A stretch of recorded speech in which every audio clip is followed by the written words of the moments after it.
be right after this tree line right here. Send me some videos.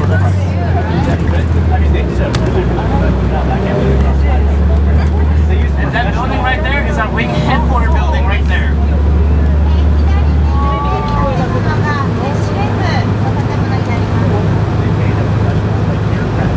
There it is, right here, Hawaii.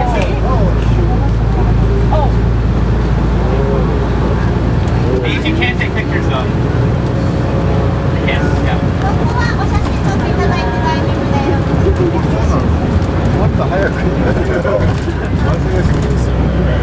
We are going to see more planes later, but those planes you have to ask for permission before you take pictures.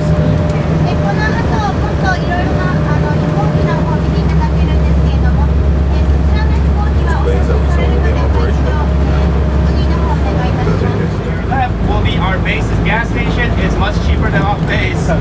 We love it. 左手に見えているのはガソリンスタンドですね。基地内のガソリンスタンドの方がだいぶお値段お安くなってます。That's gallon. Gallon, yeah. Also to your right, coming up, we see right there's a red building that's called Chili's. That's our family restaurant from America.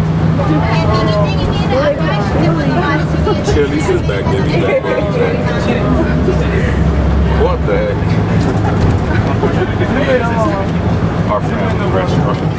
Man, so I'm on video. I got the Marines taking my picture. So, fair warning, I just finished up a run up and down a hill back here for like 40 minutes, so I'm very red, so I can't wait to be on camera like that. おはようございます。広報局障害部のジェフリー中佐と言います。今日ちょっと朝40分走ってきて魚を追ったりしてちょっと今顔が赤いんですけども大丈夫ですのでよろしくお願いいたします。So I've been the chief of public affairs here in Kadena for about 2 years now, so I'm enduring my second Okinawan summer, and it's still wild every time. 私先ほども言いましたが広報局障害部の広報局部長のジェフリー中佐と言います。で今沖縄に来て2年目なんですけれども今2回目の日本でして時間を楽しんでいるという感じですね。前は横田基地の方にいたので、Anyways, let's roll into this. On behalf of Brigadier General Eichmann, the commander of the 18th Wing, I want to welcome you here to Kadena Air Base. 嘉手納基地の第18航空団というんですけれども、こちらの司令官に代わって今日は嘉手納基地の概要を説明させていただきます。よろしくお願いいたします。 Slide, please. So today we're going to talk a little bit about the role of Kadena Air Base, then we're going to take you around the base so you can actually see what we're all about. 今日は嘉手納基地、私たちはアメリカ空軍の嘉手納基地というところなんですけれども、そちらのちょっと概況説明、どういったところなのかっていうのを説明させていただきます。So Kadena Air Base is a hub of air power for the Pacific and here for the United States here in the Pacific, and home of the 18th Wing. Kadena Air Base itself is Team Kadena is a world-class team of professionals serving here at the Keystone of the Pacific. こちらでまず説明なんですけれども、嘉手納基地は太平洋における航空戦力の基盤、そして第18航空団の本拠地であるというふうに 1行目に書いてあるんですけれども、こちらの第18航空団とは嘉手納基地に駐留する在沖アメリカ空軍のことを指しています。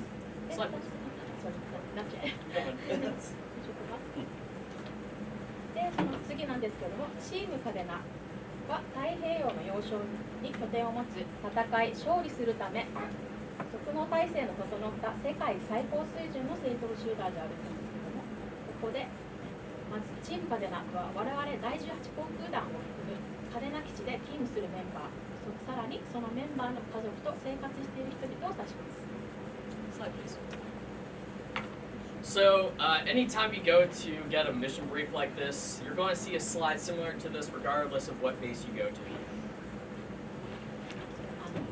昨日もちょっとツアーされたと思うんですけれども、まず基地に行かれるとこういうビジョンとか任務ということの説明があるかと思いますが、こちら今日も説明させていただきます。So, our mission here at the 18th Wing is in coordination with our allies and partners is to project decisive air power to ensure regional stability and security. 本日はこの後5点お話しさせていただきますが、1点目にこの第18航空団の任務、ビジョン、重点項目について説明させていただきます。で、一番左の任務なんですけれども、任務は日々私たちが実行することであって、でなります。Our vision, which is where we want to try to take this organization in the future, is to promote a free and open Indo-Pacific through agile, innovative, and ready airmen from PACAF's premier airbase. ビジョンはまず太平洋空軍の主要な航空基地に拠点を持つ機敏で革新的な即能力の高い軍隊を通じて自由で開かれたインド太平洋を推進する真ん中の方なんですけども、こちらはビジョンは私たちが目指す姿となります。And finally, on the far left is our 5 priorities, which is what we do every single day to get after our mission and our vision. で最後に右側に重要項目ってあるんですけども、こちらの重要項目の5点は任務とビジョンを達成するための方法となっております。Priority 1 is assuring mission readiness and execution, making sure the planes fly. で、1点目に任務の即能体制と遂行を保証。Number 2 is taking care of our airmen and families, because the mission cannot happen if we don't have a force ready to conduct the mission. はい、2点目に空軍兵士と家族を大切にするということです。Number 3 is strengthening our alliance and partnerships, particularly here with the Koku Jeitai, our counterparts in the Japan Air Self-Defense Force. 3点目に航空自衛隊を含めた同盟国とのパートナーシップを強化することです。Number 4 is developing diverse and innovative airmen. This is taking young airmen when they serve here and building them into better airmen when they depart to their next installation. 4点目に多様性のある革新的な空軍兵を育成があります。Number 5 is constant struggle, and that's to sustain and modernize our installation. 5点目に施設の維持と現代化。And the reason that's particularly difficult out here is the air is very corrosive, so metal and concrete, everything fatigues faster, so that puts a lot of workload on our engineers. All right, so I talked earlier about Keystone Pacific. This slide really speaks to what that's all about. 2点目に沖縄の地理的位置に関してなんですけども、沖縄はよく太平洋の要石と呼ばれています。So if you look right here, this is Okinawa, and all these rings going out are hours of flight time that we can cover as we go through the area. 真ん中にあるのがとても小さいんですけれども、今私たちがいる嘉手納基地を指しています。で、一つのリングが1時間ごとに航空機で発生できる地域になります。So having a diverse mix of air power capabilities centrally located at Okinawa puts us in the middle of a lot of potential hotspots, which means we can more quickly respond to crises. でこの地図を見ても分かるように、嘉手納基地は戦略的な立地、規模、戦闘能力の組み合わせから強力な抑止力と同時にこの地域での中継基地になっております。Slide, please. This is a breakdown of the team that makes up Team Kadena. 3点目にチーム嘉手納の要因についてです。So the 18th wing is the host wing that manages the base, and that's these 5,000 airmen right here. で今私たちが所属している第18航空団なんですけども、オレンジの部分を指しておりまして、約3割近くの要因がおります。But as you can see, there's a lot more to this base than just that. For example, we have our sister services. That's the United States Marine Corps, the Navy, as well as the U.S. Army, and we even have a few folks from the Space Force working on this base. 今一緒に同行している海兵隊のメンバーなんですけど、今紫のエリアを指しているんですけれども、私たち空軍以外にもネイビーであったり、陸軍であったり、海兵隊であったり、そういうメンバーがチーム嘉手納で働いております。We also have about a little over 1,500 tenant unit airmen. These are members of the Air Force that don't serve in the 18th wing but still work on this base. 赤い部分を指すんですが、テナント部隊空軍兵というものを指しておりまして、今オレンジで説明した部分の第18航空団以外の空軍兵ということになります。Also incredibly important to our mission set, we have over 3,000 Japanese civilians, like Aoi-san over here, who take care of helping us with interpretation and a lot of administrative functions within our organization. 今説明があったんですけど、私も含めた日本人従業員が約3,200人余り 18% なんですけども、チーム嘉手納基地で働いているということになります。Simply put, we could not do this job without our Japanese civilians. They're absolutely vital to get the job done out here. で、皆さん地私たちの任務を支える上で日本人従業員のすごい重要な役割を果たしています。 And of course, down here we have about 4,600 military and civilian dependents. Those are our family members who live here with us. で青い下の部分の4600人 26% を含む部分なんですけれども、先ほど申し上げた空軍兵たちの家族を指しております。 And 3 of those are my wife and my 2 daughters who live up the hill here. はい、で今説明した中には私の家族ですね、2人の娘と妻も入っています。4600人。 Slide, please. All right, let's go into the actual units that make up the 18th wing itself. で4点目に18航空団の構成についてお話しいたします。どんな部隊、どんなグループがいるのかという説明になります。 First and foremost, you have the 18th Operations Group, which manages all of our air power functions. They oversee air refueling, rescue, our fighter aircraft, our airfield operations, medical evac, and search and rescue. まず第18航空団は5つのグループがあるんですが、まず1つ目にこの第18運用軍 OG というグループがあるんですけれども、こちら空軍最大の規模で航空部隊で航空機を運用している部隊になります。Of course, the OG can't get the job done if they don't have aircraft that are safe to fly, which is where the maintenance groups come in. These are the mechanics who keep all of our aircraft flying every single day. They're easily our largest group here on base. で右手にある整備軍があるんですけど、メンテナンスグループなんですけど、こちらのサポートなしにはこの OG ですね、運用軍が航空機ですね、空中給油機だったり捜索救援ヘリコプターであったり戦闘機を運用することができないので、この2つのグループはお互いに重要な役割を持っています。 Slide, please. So over here we got the 18th Mission Support Group. This is a group that provides a variety of support functions that make day-to-day operations possible around the base. Particularly, they take care of our security, our services for food and lodging, our communications, our logistics readiness, and our force support. 3つ目のグループになるんですが、ミッションサポートグループといいまして、こちら日本語では第18任務支援軍といいます。で、先ほど申し上げた2つのグループの航空力の提供が可能となるように毎日の生活基盤を支援しているグループになります。で、例えば憲兵中隊、警察だってあり、契約中隊であったり、通信中隊、あと医療サービスなどの施設を支援しているグループになります。Over here, we have our civil engineering group, which is the engineers that take care of all of our infrastructure.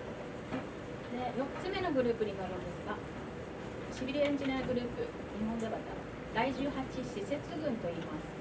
土木技術の部隊になりまして、インフラ施設の整備を担当しています。 Slide, please. Then over here, we have the 18th Medical Group. That's our hospital, our doctors. They give us our shots and make sure we're healthy to do our job. 5つ目に第18医療軍メディカルグループになるんですが、こちら太平洋空軍の最大規模の外来診察所を持っています。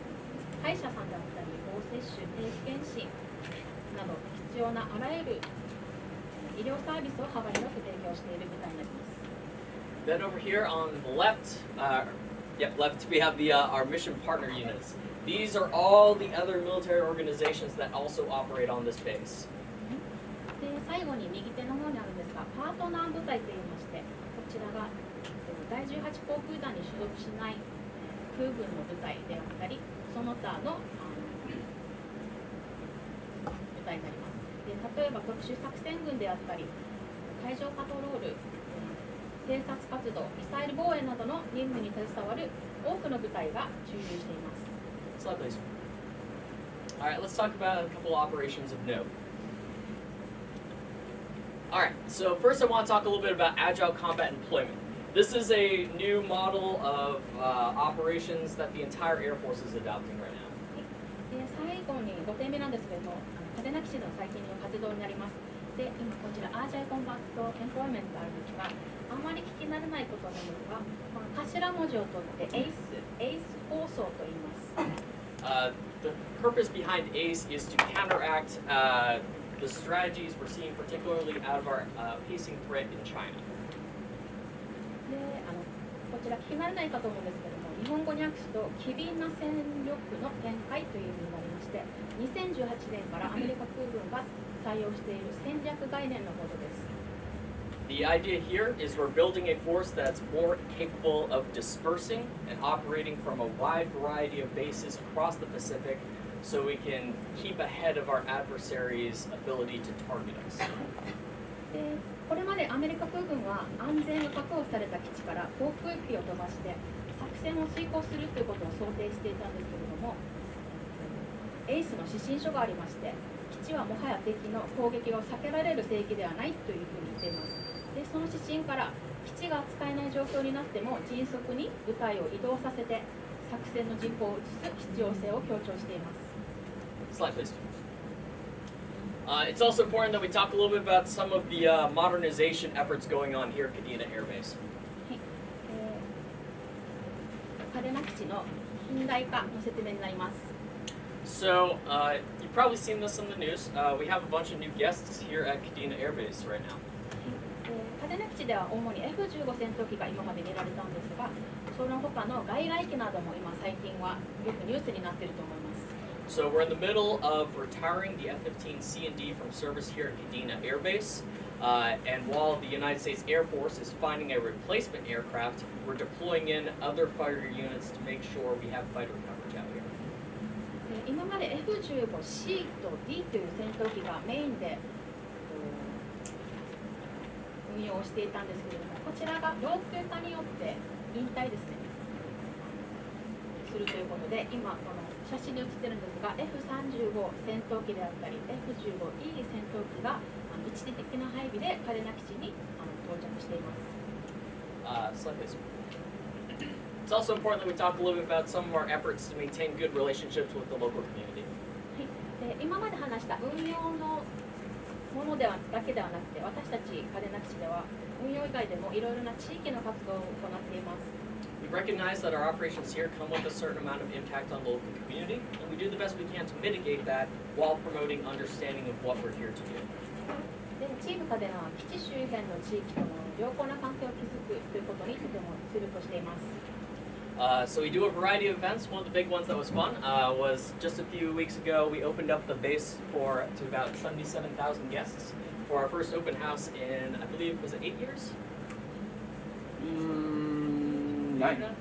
Thank you.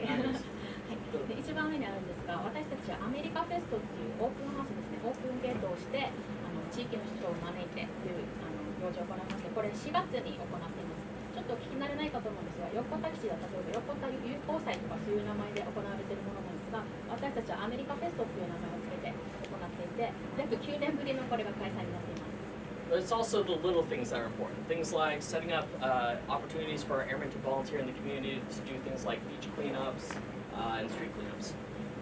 で、あとは例えば空軍兵のボランティアを募ってビーチクリーンですね、清掃をしたり、いろいろなところを清掃したりして活動しています。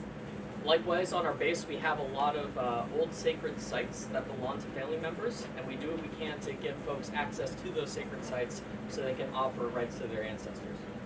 で沖縄はちょっと地域柄お墓をすごい大事にする文化があるので、基地の中にもいろいろな廃墟であったり、ご先祖さんのお墓がまだ残っている風習がありまして、その人たちを中に一緒に連れて行って廃墟を拝んでということで活動を行っています。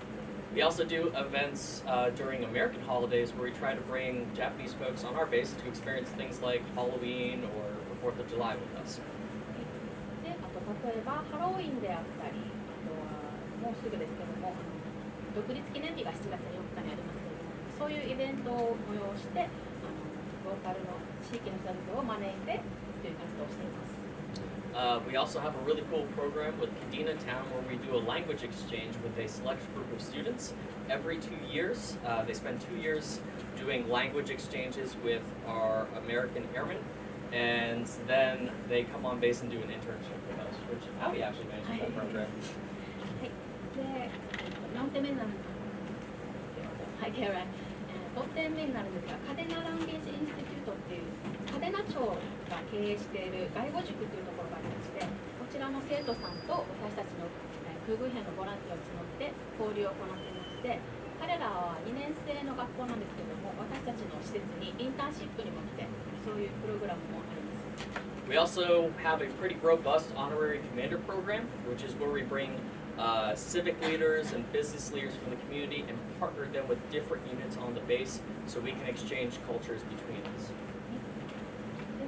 6点目になるんですが、アナラリーコマンダープログラムっていう嘉手納基地でちょっと特別なプログラムがありまして、ローカルビジネス、例えば社長さんであったりそういう人たちをうちの司令官とつなげて、いろいろな交流を行って食事をしたりとか、さっき言ったフォースオブジュライの独立記念日のイベントであったり、司令官が催すイベントに招いて交流を行っています。Finally, we maintain a very robust quiet hour program, which we work with the government of Japan to identify key days where we need to enhance our noise abatement measures and try to reduce our noise impact. 最後に騒音軽減措置の取り組みがあるんですけども、こちら日本政府だったり沖縄からちゃんとあれですね、例えば大学入試であったりそういう大事な日ですね。今週は23日に沖縄慰霊の日ってあるんですけど、そういう日にちゃんと飛行機をちょっと飛ばさないように指示をするようにしています。For example, tomorrow is Okinawa Memorial Day, so we will be observing quiet hours. It will only be absolutely mission essential flying tomorrow. で、今ちょっと先ほども申し上げたんですけども、明日は6月23日沖縄の慰霊の日とありまして、この日は本当に少ない運用で飛行機を運用するということで行っています。But likewise, since you're all students, we also receive a list of when testing is, and we try to work quiet hours around testing time as well, so you guys can focus on your exams. 先ほどもちょっと申し上げたんですけれども、学生の皆さんの重要なテストであったり、入学式であったり、卒業式の時に飛行機の運用を減らすということの努力をしております。So please. All right, I kept it pretty short because I wanted to leave plenty of time for questions. That's all I have. What questions you guys got for me?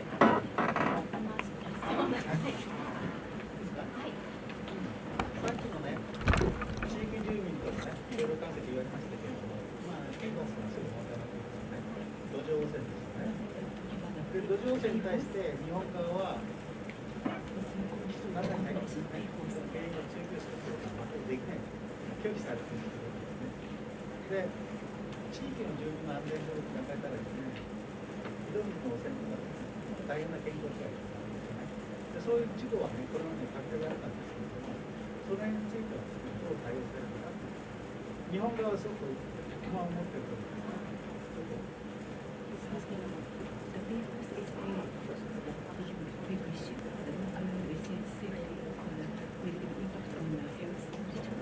Okay, regarding PFAS, PFOA, this is a broader issue that the entirety of the aviation industry is looking at, and more broadly, the world is taking a look at.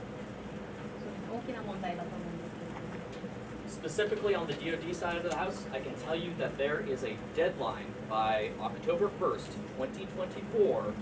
All DoD installations will stop using all PFAS, PFOA in its firefighting equipment. アメリカ国防総省のものですけれども、2024年の10月までにこの PFAS、PFOS を含まれるそういう成分のものを使わないっていう指示を出しているんです。And we're in the process here of taking those systems offline here at our hangars. I believe we're about halfway there on that. All the 18th wing hangars are done. We're just working on a few other units here on base. で、第18航空団はこれを問題を真摯に受け止めて対応しているというこ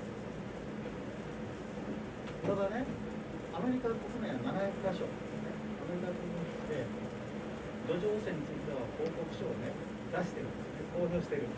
だけど、日本ではなぜそれが公表されないのかね、明らかにダブルスタンダードだと思うんですけども、これはどう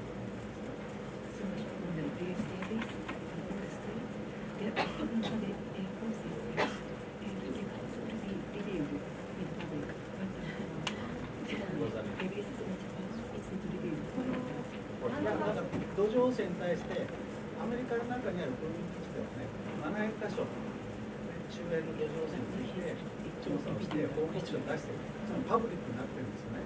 だけどなぜ彼らではそれができないのか、立ち入りも全部拒否されているわけですから。In terms of reporting, we have an annual reporting requirement for all of our water here on base, and that's publicly available on our webpage. That includes measurements of PFAS. That's in our drinking water.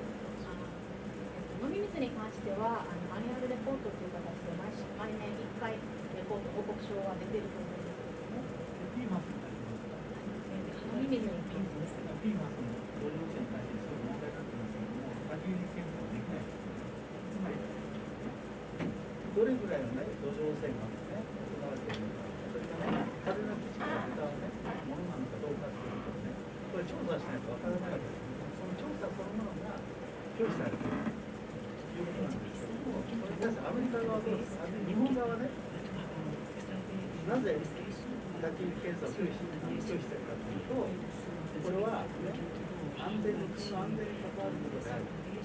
で、そういうことをやるとね、日米関係の信頼を損なうっていう日本政府のそういうだから、基地の中で検査はできない、調査はできないというんですけれども、アメリカ側の見解はどうですか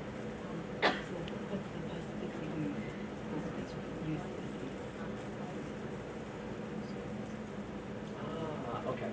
Sir, with regards to gaining access to U.S. installations to perform the testing you're referring to, that is a matter of discussion between the government of Japan and USFJ. I can't speak to that as the public affairs chief at the 18th Wing. You'll have to take that one to the USFJ headquarters in Tokyo. 調査に関しては在日米軍にちょっと任せておりますので、今こちらにお答えいただきます。もう一つ最後ですね、その、調査すること自体で、本当にね、軍事機密が行われるのかね、そういうことってちょっと素人ではね、ちょっと考えられないんですね。その調査そのものがね、別にここの嘉手納の軍事機密に触れるような、ね、ものじゃないというふうに思うんですね。ですからそういうことの調査自体はね、軍事機密と関わるできるというふうに我々は思ってるんですけれども、それがね、できないということがね、ちょっと理解ができないので、日本政府のことを理解できないので、ね、個人的な結果はどうですかね。Unfortunately, sir, I'm here to speak to matters of the 18th Wing. I'm Lieutenant Colonel Ray Geoffroy, a representative of the United States Air Force. The best personal thing I can give you, my family drinks the exact same water that everyone here in Okinawa drinks. It comes from the same water treatment facility. I'm just as interested in the safety of our drinking water. All indications are at this time, it's meeting all the safety requirements. ここでちょっと言えることは、大丈夫航空団を代表してお話ししているので、個人としては私たちも基地の中に住んでいて、皆さんと同じ水を使っているので、そこはちょっと、はい、変わりなく使っているので。I appreciate the candor, sir. I would like to give the students the chance to ask some questions as well. はい。学生の皆さんも何か質問とか、Do you have any questions? 昨日もなんか昨日はホワイトビーチとテーマにしてたんですけど、昨日も聞いてみたんですけど、嘉手納基地がもともとどういう場所だったかご存知ですか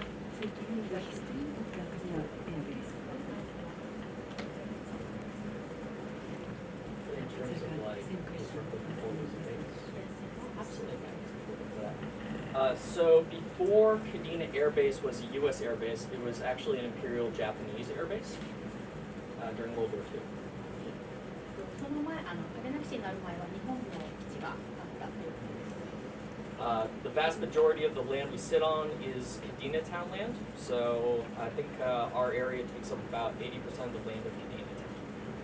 で、嘉手納基地の土地のほとんどは嘉手納町が占めているので、約8割方の嘉手納町の土地ですね、がもともとあったと言われています。But likewise, we also overlay parts of Chitantown and parts of Okinawa City. で、あと2つの市町村がありまして、北谷町と沖縄市という市町村があるんですけど、こちらの2つの市町村の元々土地があったということです。It also bears noting that when the Battle of Okinawa began, the beach over by our western overrun, that's where landing forces first arrived here in Okinawa for the United States. で、読谷村と言われるところがあるんですけども、そちらの方の西海岸の方から、米軍が上陸したと言われています。お墓が基地の中にあるんですけど、お墓があった場所を今基地として使ってるっていうことについてはどういうふうに感じてるのかなって聞いてみたいです。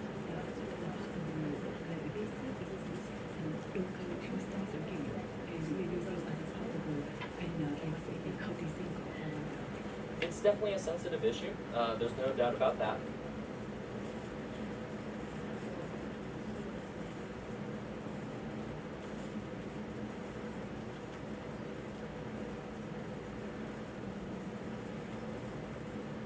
先ほども言ったように基地内に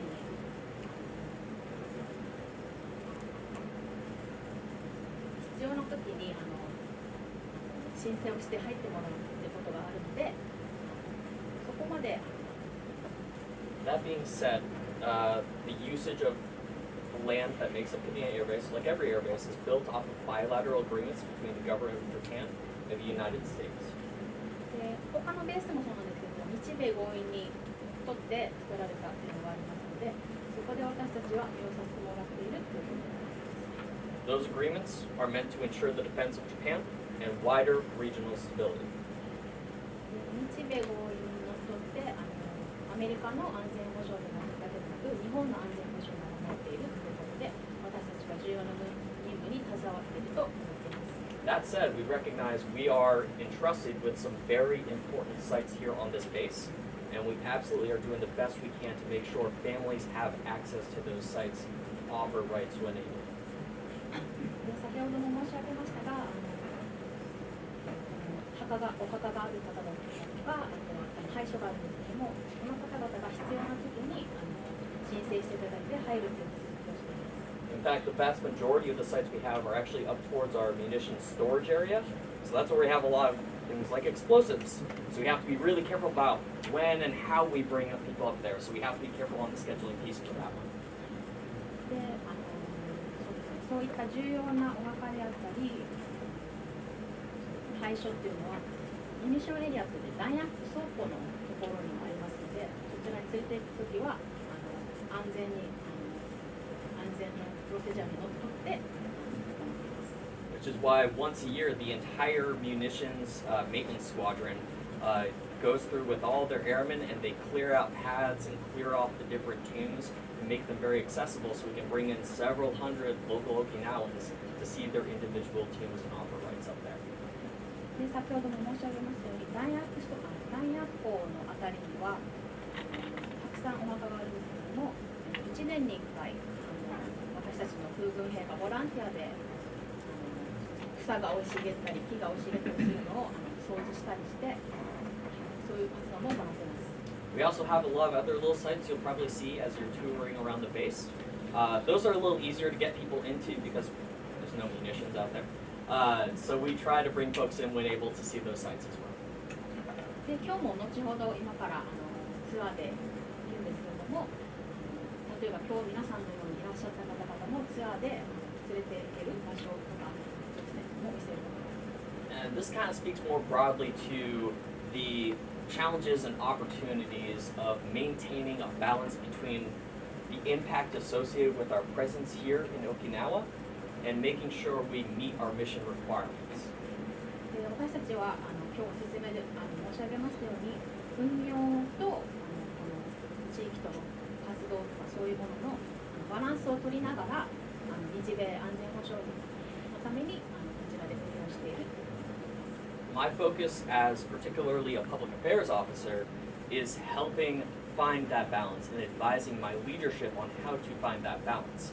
How can we get the job done, but mitigate impacts, try to promote understanding, and try to do the right things to help the local community when able. 私、広報局長の立場としては、先ほども申し上げましたように、騒音軽減の地域からの声であったり、あとは運用ですね、私たちが行わなければいけないミッション、任務もいろいろありますけれども、こちらのバランスを保って運用できるように、リーダーシップ、上の立場の人たちに助言をしたりすることもしています。Thank you for the good question. もう一個だけ最後に、昨日ホワイトビーチでホワイトビーチの中にお墓がある人と地区長の人はおっしゃってたのは、例えば 9.11 とかそういう有事があった時にはどんな理由があっても基地の中に入入れなくなってしまうとか、そういうことがあるっておっしゃってたんですけど、カメラでそういうことあるんですか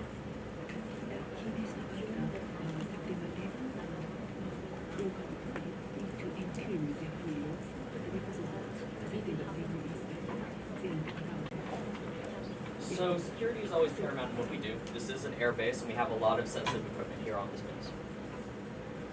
そうですね。先ほど言ったようにそういう911とかそういう有事があった場合は入れない。So, particularly after 9/11, we elevated what we call our force protection condition across the DoD to our highest level of force protection. 911の後にですね、フォースプロテクションっていうレベルをちょっと定めまして、そのレベルでどういうふうに運用を行うかっていう流れをその後に定めました。Now, to be fair, I was a sophomore in high school when 9/11 happened, so I don't know what happened here in Kadena when that went down. But it's safe to assume Kadena Air Base went to force protection condition Delta. で、911の時期は私も高校生ですので、そこまで詳しくはわからないんですけれども、フォースプロテクションというこのレベルが A から D までありまして、この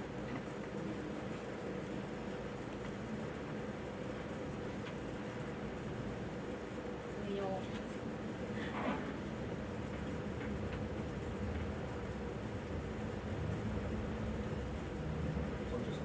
I don't know exactly what happened, but it's safe to say we elevated our で、やっぱり有事とか必要に応じてこのレベルを上げていって、デルタがどんどん上がっていくということで、私たちもこのルールにのっとって運用しているということです。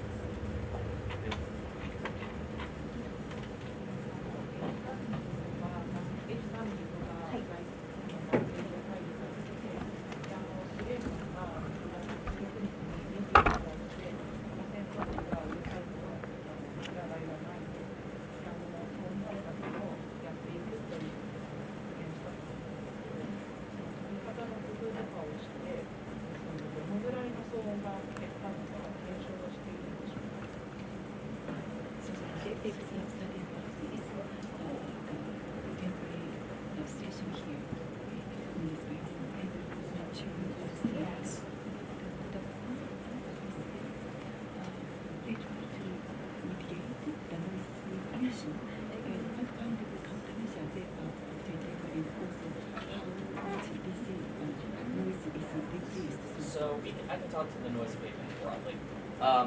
First of all, I've been in the Air Force for 16 years. The F-35 is the loudest plane I've been around. There's no two ways around it. It's a loud plane. 私はちょっと16年ほど空軍基地で働いておりますけど、F-35 は一番ちょっと騒音が大きいって言われている戦闘機になっています。That being said, it's also the newest and most advanced aircraft we have, and it brings a lot of interesting capabilities that we really want here near our adversaries. 最新機を使っていて、最新鋭のになるんですけれども、Even when we knew they were coming to us, we knew that noise impact was going to be a factor, which is why we communicated very clearly with those air crews before they even got here to make sure they understood our noise abatement rules and procedures. で、この F-35 の戦闘機のパイロットに対しても、騒音措置の取り組みなどをちゃんと時間を取って説明をしてというふうに私たちは取り組みます。That being said, my office keeps track of things like noise complaints, things like that, feedback from the town offices about noise feedback, and I do relay that to the flying squadrons so they know, hey, you're particularly bad on this day, focus up. で、私たち広報局としてはフィードバックですね、例えば市町村の方々からどういう騒音とかそういうのがあったっていうのを私たちは運用側ではないので、運用側の方々にこれを説明して伝えて、こういうこと起こってるよっていうことはちゃんと伝えて、ちょっと指示っていうか、こういうふうに取り組んだ方がいいっていう指示は出しています。That being said, with any fighter aircraft, there's going to be a certain amount of loud noise associated with them doing their jobs. Our goal, again, is to find that balance. How do we get the mission done and mitigate the impacts as best we can? 先ほども申し上げましたけれども、戦闘機の騒音っていうのはすごい難しい問題となってまして、私たちがこの戦闘機を運用するということと、この騒音のバランスを保ちながらこの運用をしていくということが一番大事です。It is a very difficult position, and it involves a lot of meetings, a lot of coordination, both internally and with our counterparts in the DOJ. なのでカウンターパートである日本の政府の方々、例えば市町村であったり県の方々とのやり取りをして、フィードバックをいただいて、私たちは運用側にこの事実を伝えて、これに努めるようにっていう促しはしています。対策に取り組むと言ったけど、どのぐらい的なかアメリカ軍としては調べてないし、把握するつもりもない。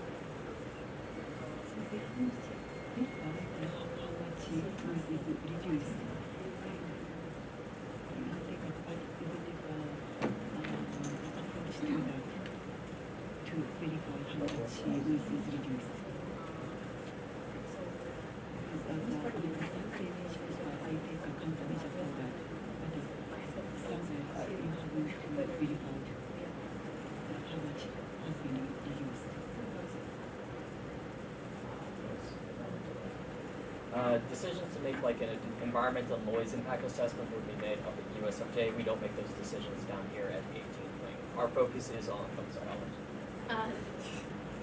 この辺に関しては在日米軍の指示に従っているので、在日米軍がリサーチをするなりそういうことはするかと思うんですけど、私たちのところではそういうことはしない。We have some clear sets of guidelines provided to us through our agreements between U.S. forces in Japan and the government of Japan, and our focus here at the tactical level is making sure we're meeting those mitigation steps. アメリカ軍としてまた在日米軍のこの2つの兼ね合いで、進めておりますので、在日米軍の質問が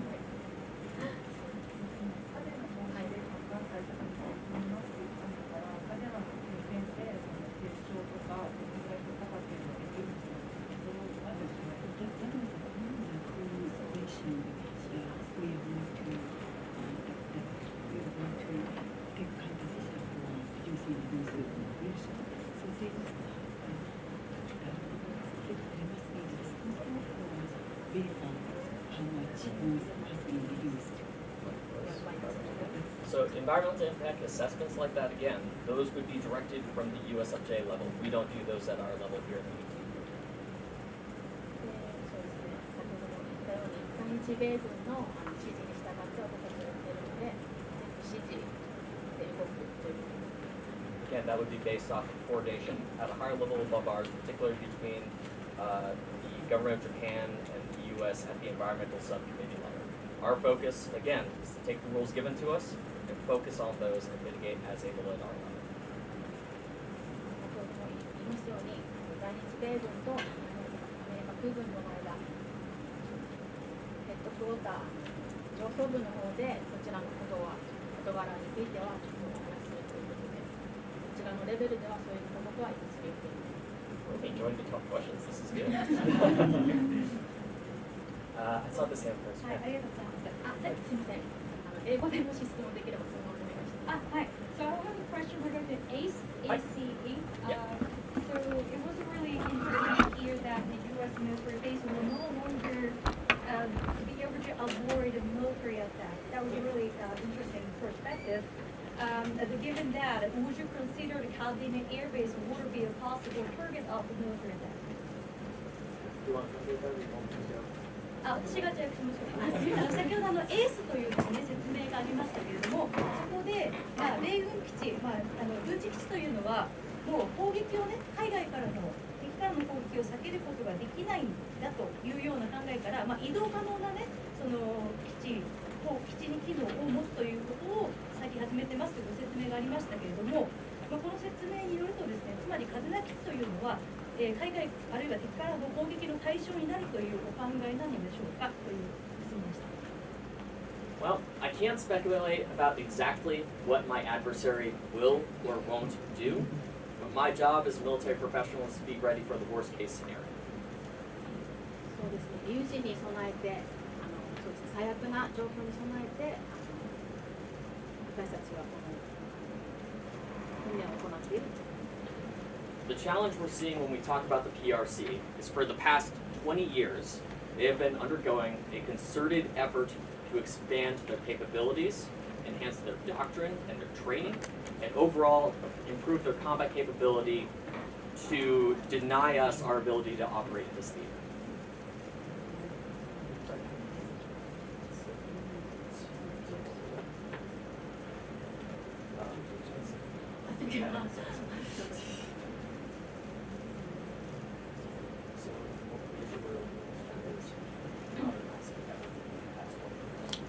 Our concern is they're specifically looking to deny us our ability.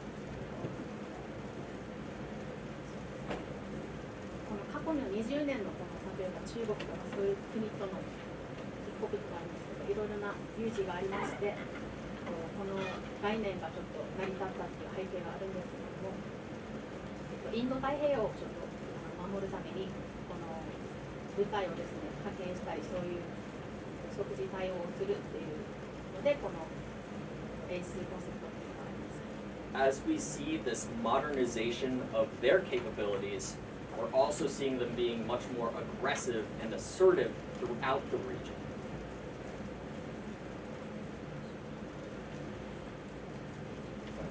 So as we see them sort of modernize their forces, right, they're also being more aggressive.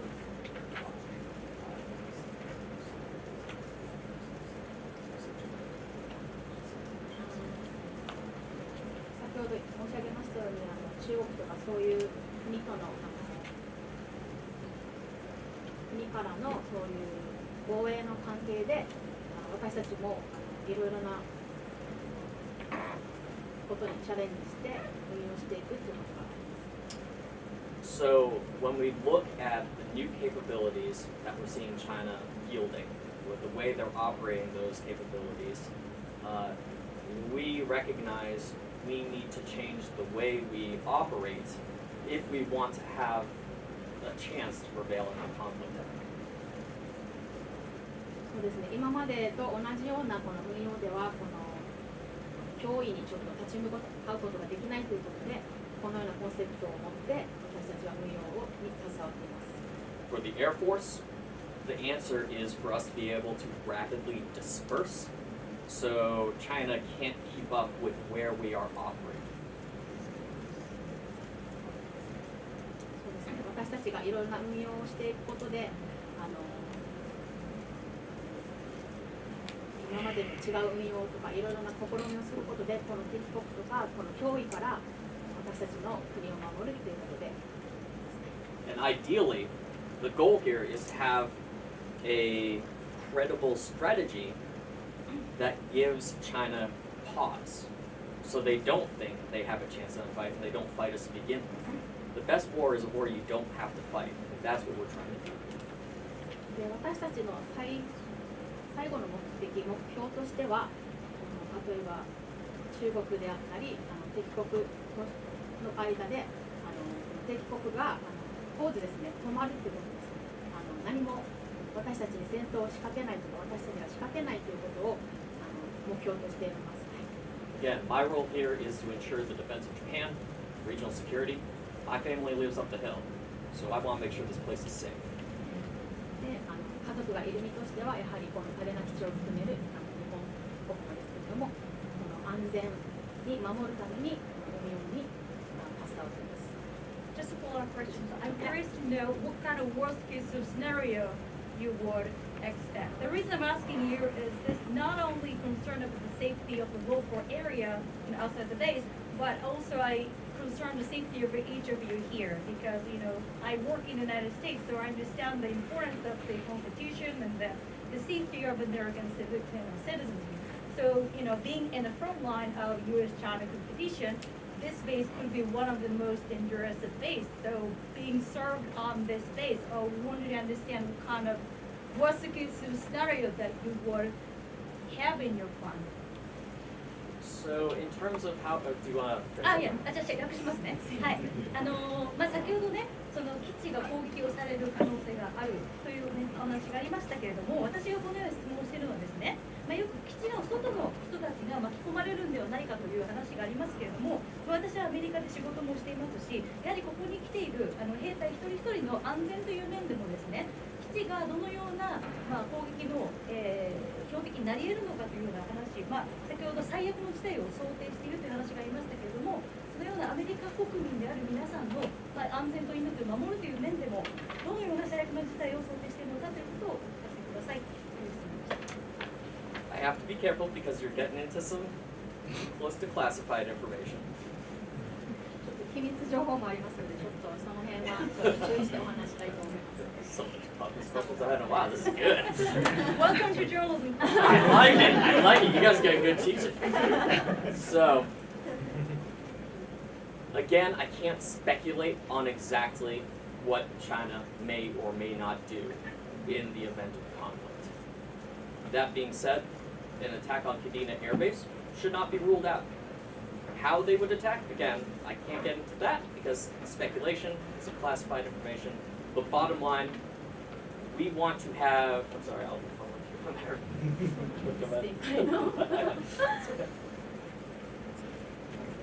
So, again, I can't speculate on exactly what China will do.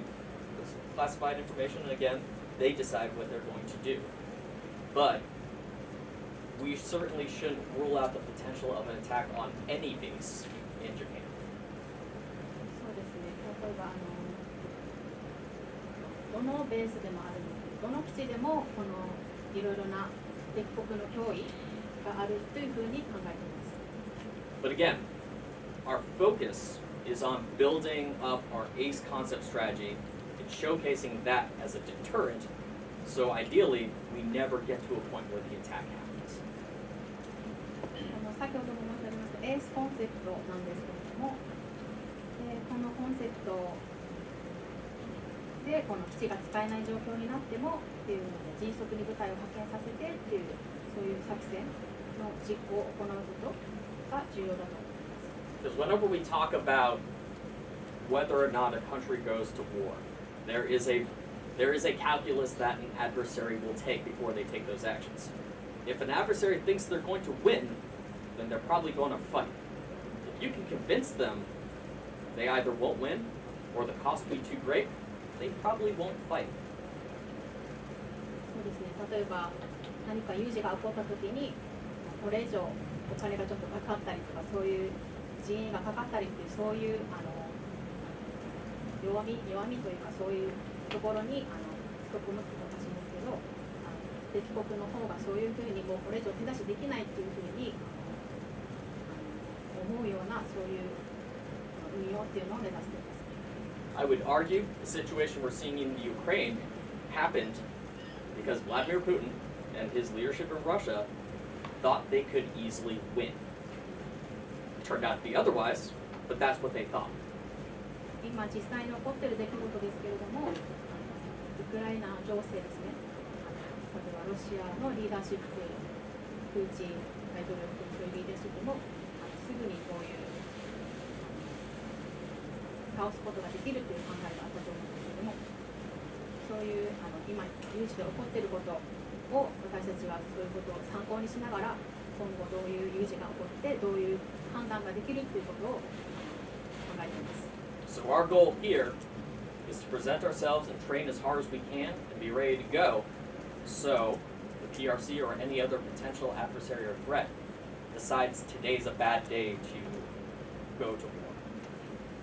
でゴールをしっかりと明確にすることによって目の前の任務ミッションを私たちは一つ一つ小さなことからですけれどもこれをこなしていくことによっていつ何が起こっても対応できるっていう部分を目指しています。Apparently, I'm being told I have to stop. I'm having a ton of fun. I wish we could stick around for another hour, but I we mean, do have you plans. can ask a couple more, sir. I mean, All right, I'll I take one can make more. the next part really fast. Oh, jeez. Go with one of the younger students up front, just because. Yeah. Ben, please.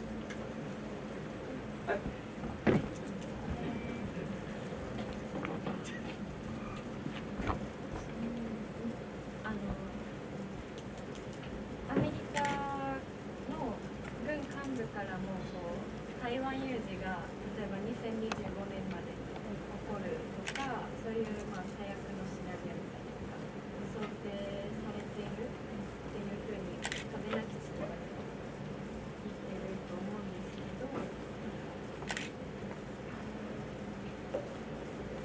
やっぱりここに住んでる人たちは嘉手納基地があるから攻撃されうるっていうのをすごい、また戦場になってしまうのをとてももちろん皆さんも危惧してるんですけど、そういうのは今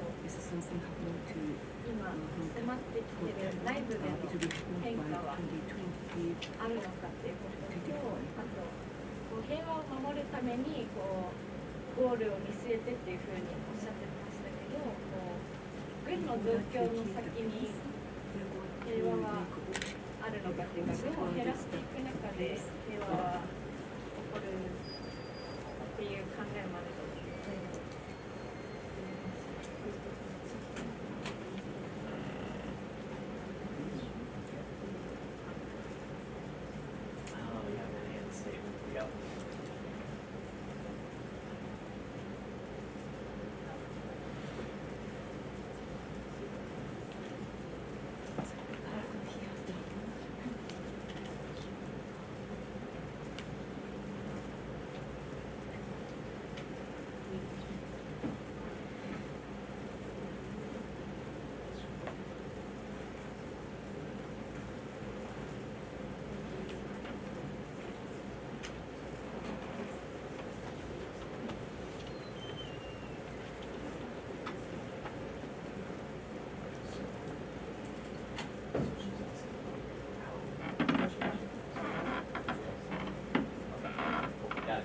So, now we're getting to questions that I might have to punch a little bit to the Pentagon, so this is really fun.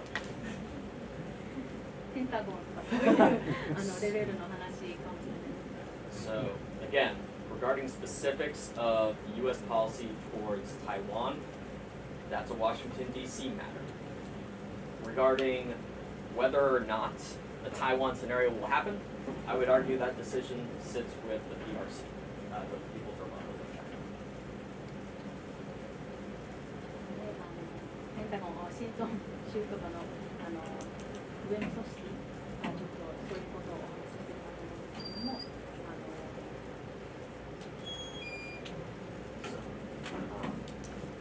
So in terms of what we're looking at here, we are focused very closely on the next few years with regards to China's actions out here. 私たちがすごくフォーカス重点として置いてるのは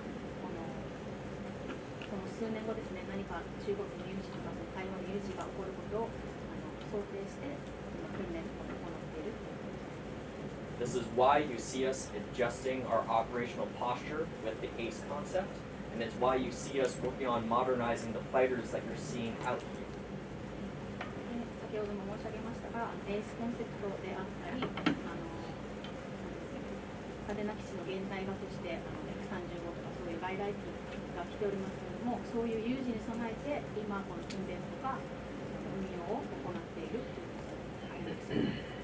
There's a wide variety of potential flashpoints or potential crises out in this region. You got Taiwan, you have the Senkakus.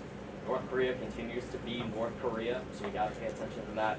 So regardless of which potential scenario we're getting ready for, we recognize we need to be really focused right now. 今私たち嘉手納基地としてすごく重点を置いていることはインド太平洋で起こっていることですね。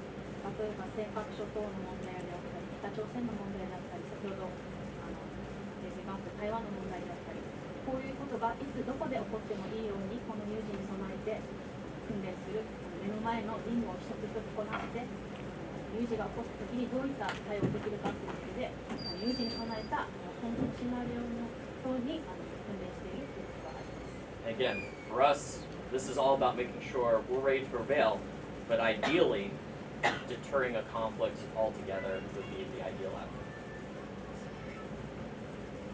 So basically, while we're getting ready, ideally, we just want to be so ready that our adversary doesn't. どんないつどこで何時起こってもいいようにこの訓練を行うことで日米の保障のために私たちは働いています。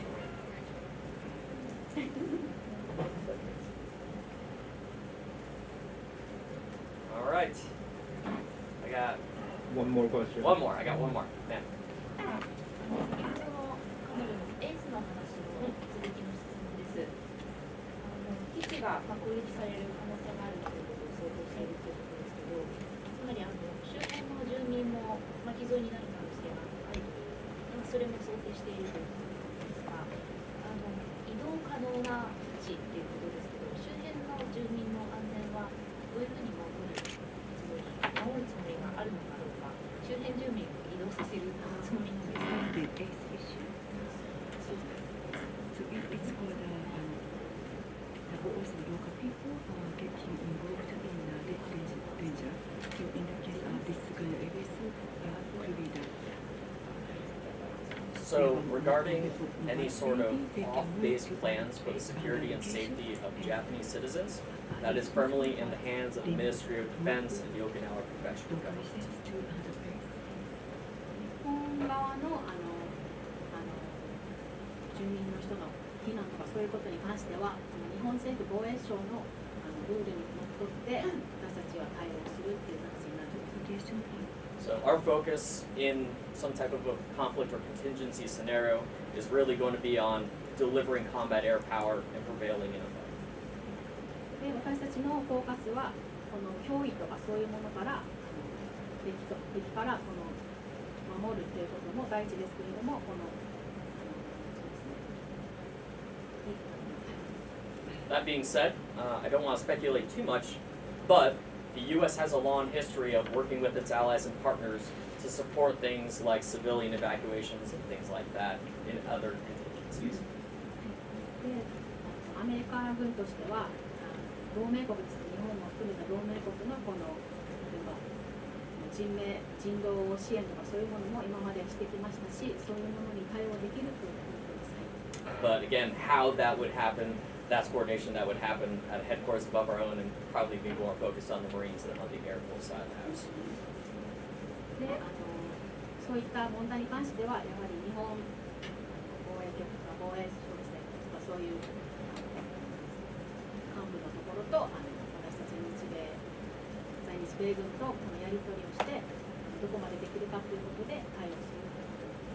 But I definitely also don't want to count out the JATI in this. They are really good at humanitarian operations. They've built up a strong capability in that regard, and I'm sure they would do the right things. そうですね、自衛隊、国自衛隊は私たちのカウンターパートナーなんですけども、そことそこがもう素晴らしい能力も持ってますし、日々任務もあちらも携わっています。こちらと協力して私たちの運用を進めていくということになります。 And all that, it's important to note the general structure of the bilateral defense agreements between Japan and the United States is Japan is very focused on the defense and safety of Japan. We stretch out into the theater and provide wider regional security in a conflict. So they would be very active throughout this island in the event of a conflict. 日米同盟のちょっと今こちらで話が出ますけれども、日本は日本国の安全を守るというところにフォーカスしておりました。で、米軍としてはもっと大きな目で見て地域ですね、インド太平洋も含めてそういう地域を守るという役割がありますので、お互いの役割を果たしながら任務を行っていくということに重きを置いています。That being said, as you've seen in the headlines, Japan's asking a lot of difficult questions about the future of their defensive posture. What will that look like in 5, 10, 20 years? And it's very interesting to see that play out just as an observer of the news. 後5年後10年後いろんなもう問題起こってきますし、有事もあるかと思いますけれども、今後ともこの同盟国とかと協力して有事に対応できるようにこの軍事力も高めるとともに地域とのつながりも大事にしながら携わっていくっていうところだと思います。All right, we gotta wrap this up. Kim, Sylvia, gotta stop. Thank you so much. I really appreciate your discussion.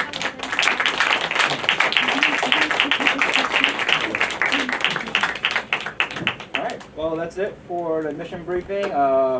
Thank you for all the wonderful questions. Next up, we're going to go for a windshield tour around the flight line.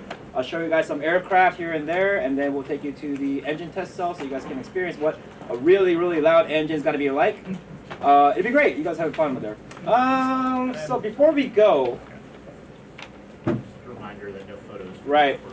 Okay, before we go, once we get on the flight line, just remember no photos at all on the flight line. Please ask for permission before you start pulling your cameras out and ask for permission to take pictures of something before you try to do so.